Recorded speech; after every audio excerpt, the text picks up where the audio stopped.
Niektoré domy sú ako objatie. Veľké, pokojné, hrejivé. Poskytujú pocit, že tu som správne, tu mi je príjemne. Tento je jeden z nich. Dom pre veľké rodiny, veľké sny a veľké plány. Sledujte ďalej, prezradím viac.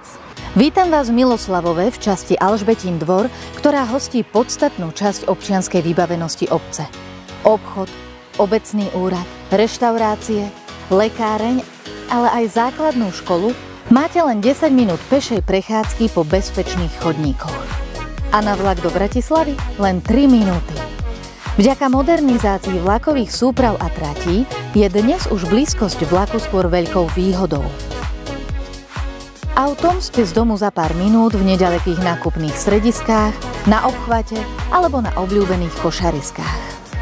Tento poctivo murovaný dom z roku 2002 sa nachádza v pokojnej, zastávanej časti obce.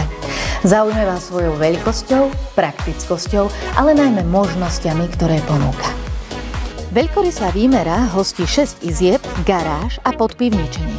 Vďaka 2 kúpeľniam a 2 kuchyniam má ideálne predpoklady pre dvojgeneračné bývanie či spojenie bývania s podnikaním. Získať modernú dispozíciu, krásne otvorenú do exteriéru, môžete jednoduchým prepojením obývačky s kuchyňou, odkiaľ je už teraz hotový výstup do záhrady. A ak túžite po krbe, aj ten je tu možné zabudovať. Niektoré časti domu sú zrekonštruované.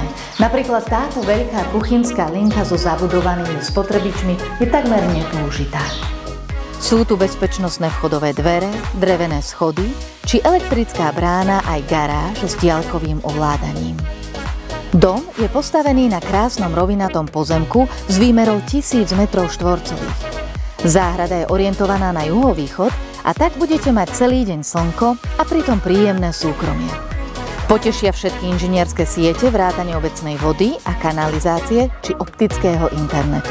Ak hľadáte dom s veľkým pozemkom, dobrou energiou a možnosťami pre veľké rodiny, práve ste ho našli.